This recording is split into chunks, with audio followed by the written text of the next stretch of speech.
est lundi et j'avais très envie de vous parler de mes lectures qui sont en cours et qui vont m'accompagner cette semaine.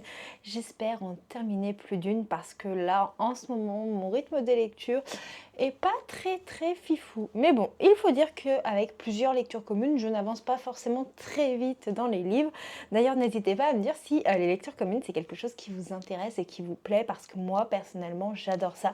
Je trouve ça hyper stimulant de pouvoir parler d'un même livre avec des lecteurs tout en pouvant aborder des sujets qu'on ne peut pas aborder en temps normal, sans spoiler. Actuellement, en audio, je suis sur la fin de L'Ange de la Nuit, le tome 3, donc Au-delà des ombres de Brett Wicks, une dark fantasy avec des assassins, mais aussi pas mal d'autres éléments. Je vous en reparlerai bientôt.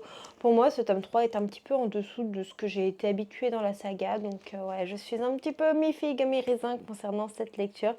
J'ai quasiment fini, presque, puisqu'il y a la partie du jour que j'ai pas totalement finie et je crois qu'après il reste plus que la partie de demain de la lecture commune, ma relecture de la Guilde des Ombres de Anna Triss, le tome 1 partie 1. Quel univers de dark fantasy incroyable. Bref, je vous en ai parlé de maintes et maintes fois de cette saga, donc je ne vais pas forcément m'attarder plus là-dessus. Vous devez en avoir marre de m'entendre parler de Anatrice et de la Guilde des Ombres, bien que en fait ce sera jamais fini, je vous en parlerai toujours. Anna, vous le savez, c'est mon autrice préférée et la Guilde, c'est ma saga préférée de tous les temps, donc forcément, vous m'entendrez en parler encore et encore. J'avance tout doucement dans la cité diaphane de Anouk-Fort et là aussi l'univers est assez sombre et j'adore. J'adore.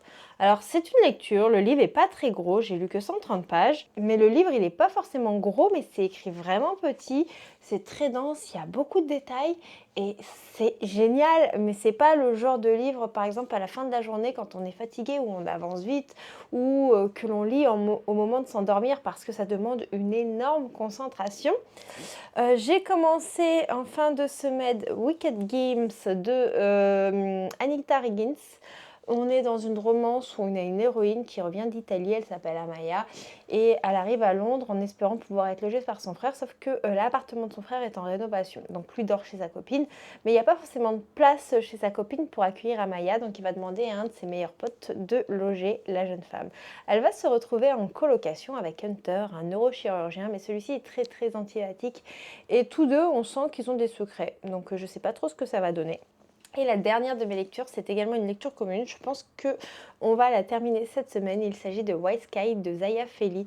Et pour le coup, cette romance MM avec des dragons, je me régale. C'est une petite pépite. N'hésitez pas à me dire, vous, ce que vous lisez en commentaire.